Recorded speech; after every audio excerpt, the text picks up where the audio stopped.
Hello there and welcome to another live chapter reading for Itsy Bitsy Book Bits. Today I shall be reading from Oliver, A Story About Adoption by Lois Wickstrom. Oliver lives with a mummy and a daddy and a goldfish. He is related to his mum and dad by love and law.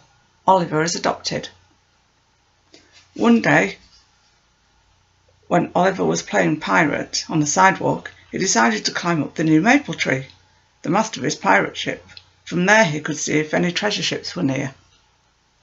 But the maple tree was young and had flexible branches. Oliver fell overboard and onto the ryegrass below.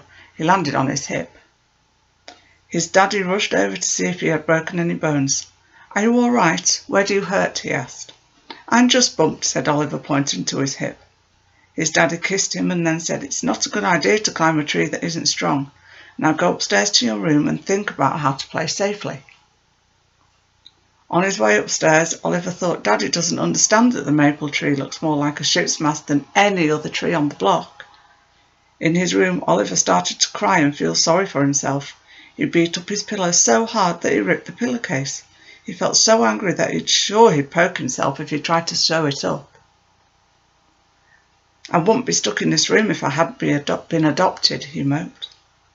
Oliver tried to imagine what his birth parents were doing and what he might be doing himself if he were with them instead of being stuck in his room.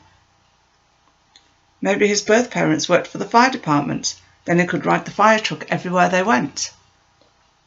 Maybe they worked in a skyscraper office building downtown, then he could ride the elevator all the way up and down. Maybe his birth parents are scientists, then he could do magic with a flip of his wrists. Maybe his birth parents were so young that they still went to school. Then he could teach them about the multiplication rule. Maybe he had no birth parents to be found. They might be dead and buried in the ground. Maybe they were old and not working anymore. They might tell him tales from many a distant shore. Maybe they spoke French or Spanish and lived in another place. Maybe they were astronauts who flew into space. Maybe he would have lived with only a mummy or a daddy, or he might have been part of a great big family. But then Oliver sadly recalled that his birth parents weren't ready to be parents when he was born.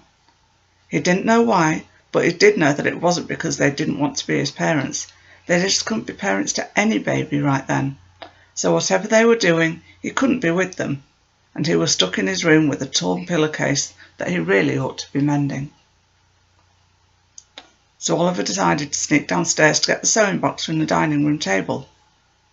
As he got near, he heard his mummy calling from the kitchen. Oliver went to his mother. "We've been baking cookies. Would you like to lick the bowl?" she asked. "Yum, yes please," shouted Oliver as he grabbed the bowl off the counter. Oliver shared the bowl with his mummy and his daddy licked the beater. When they were done, Oliver said, "I was thinking about being adopted. I could be living a whole different life." "That's true," agreed Daddy. "I used to think that I was adopted and my parents just hadn't told me about it. I was sure that I really belonged to a circus family that would let me stay up late and go barefoot." "But you two weren't adopted, were you?" asked Oliver. "No," said Mummy.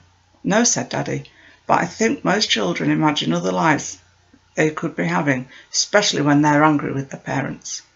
"Always remember we want you," said Mummy. "Then I guess I'll stay with you two," said Oliver.